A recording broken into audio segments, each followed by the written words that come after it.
I've said multiple times that this season would be tough. And it's not just about what's happening on the pitch, but also about what's happened off it. These are the words of our team's captain, Virgil van Dijk, after the defeat to Chelsea. When the captain makes statements like this, it feels alarming. This isn't the first time Virgil has allowed himself such remarks. At the start of the season, he stated, "I fully trust the club to do the right thing now, what they think is good for the club."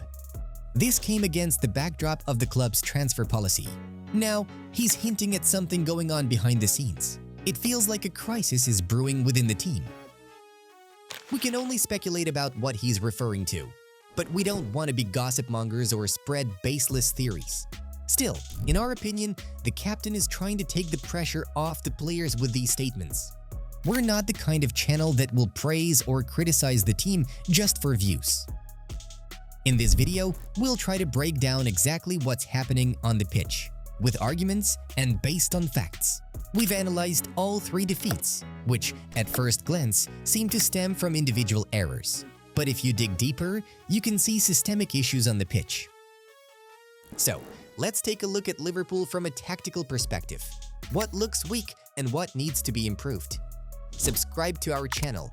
We always give you a full understanding of the situation at the club. And now, let's get started.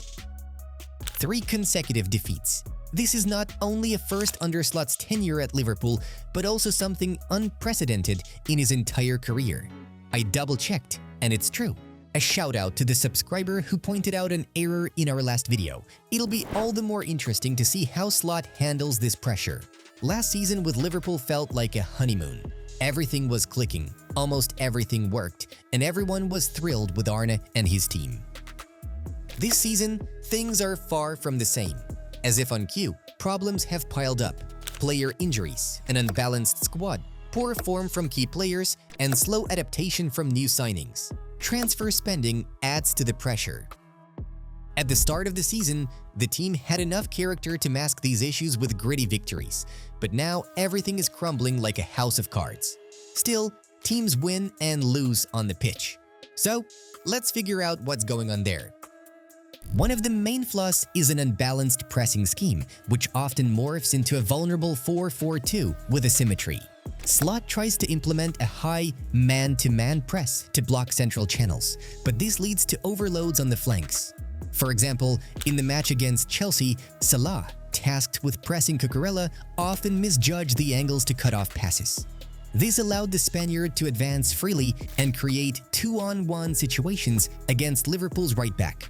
Similarly, against Galatasaray, underestimating the opponent's midfield led to defensive weaknesses. Passes through the center weren't blocked effectively, and Gravenberch found himself in impossible situations, forced to shift to the flank, leaving the center exposed. Arne Slot made some mistakes in the Galatasaray game. Salah very rarely sits on the bench, playing Frimpong higher up, Szoboszlai at right back.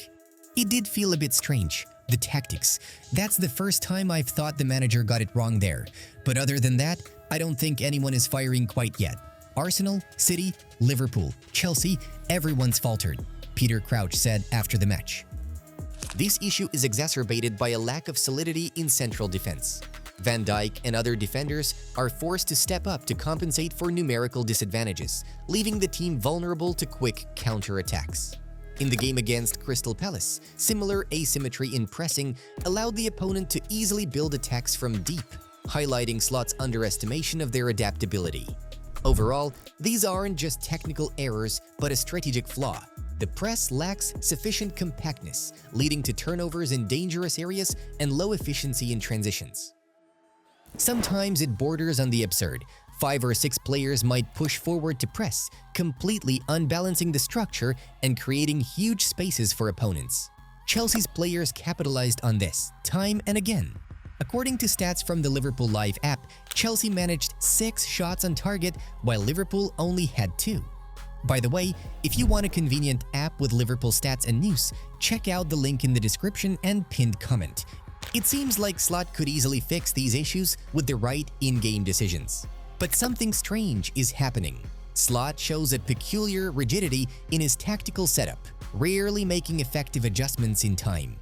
In the Chelsea match, an attempt to fix the press on the 17th minute, moving Szoboszlai to cover Caicedo, only worsened the problems, giving the opponent more space in the center. Poor substitutions and positional changes, like moving Szoboszlai to right back in the second half, don't address the root issues but merely mask them, leading to overloads. E.g., Chelsea's left flank became key for their winning goal. Against Galatasaray and Crystal Palace, this lack of flexibility showed in an underestimation of the match's dynamics. The game structure didn't adapt to the opponent's aggressive pressing, and substitutions failed to bring freshness to the midfield. Overall, these points to a lack of a plan B.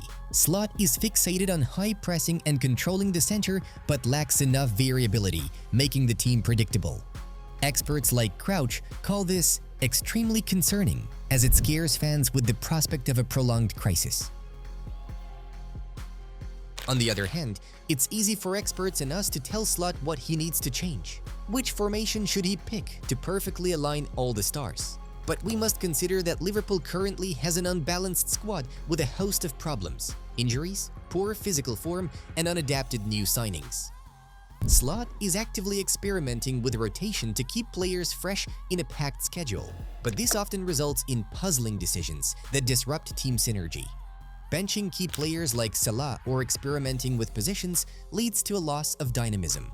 The impact of new players, like Wirtz, is also problematic. His integration creates hesitancy in pressing opponents but doesn't compensate for the overall lack of balance. Slot's rotation feels reactive rather than proactive.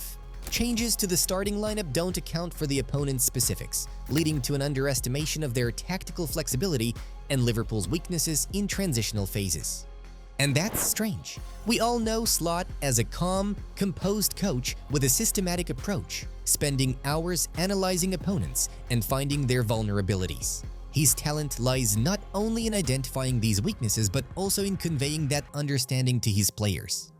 What sets Arne apart is that he's a wonderful communicator, says psychologist Dan Abrahams, who worked with Slot at Feyenoord and provided him with personal lifestyle and work advice. He knows how to get his point across to inform the players, and they take confidence from seeing his preparedness. He knows his plans, and they are adaptable. Players can detect all of this, and it imbues them with confidence and a stimulating motivation. But this season, it's not working. It's tempting to blame Slot again. Yet, if you look closer, something interesting emerges. This season, the entire core of the team, except for Alisson, is underperforming. Konate is probably already dreaming of Real Madrid, but with his current form, that's a pipe dream. He's been failing match after match, with no trace of last season's form. Mac Allister still isn't ready. Gravenberch, despite occasional flashes, has reverted to his inconsistent self. Van Dijk doesn't look confident. Salah, that's a separate conversation we've already had on this channel. If you missed it, check the link. Gakpo gets little playing time, and Szoboszlai plays wherever he's put. We're stuck in a vicious cycle where one problem drags another, endlessly. Perhaps the players need an emotional shakeup. But Slot isn't the type to take such steps. He can raise his voice and tell you he isn't happy, but it's more about trying to find solutions on how we can do it better, showing clips and things like that, Andy Robertson said last season. It seems to us that there is only one solution that always works: time. Time heals and fixes everything. From the start of the season, we said the players and coach need time to figure out how it should all work. And now, even after a string of failures, there's no need to despair. Yes, the results aren't what we'd like, but let's look at things soberly. We have personnel issues, new signings haven't settled, and the team doesn't fully understand how to gel. But the team definitely has character. Our heroic victories early in the season proved that. And if there's character, victories will come. We just need to get the game right. Slot is working on it. He's searching. Now is the perfect moment to take a breath and reflect. The international break is coming up. Slot will get extra time to think and build. The players will get some rest. Some will regain form, others will recover. And after the break, we'll charge into battle with renewed energy. And don't forget, it's only the start of the season. It's better to drop points now, but strengthen the team than to lose them at the end of the season. So, love Liverpool and believe in Liverpool. You'll never walk alone.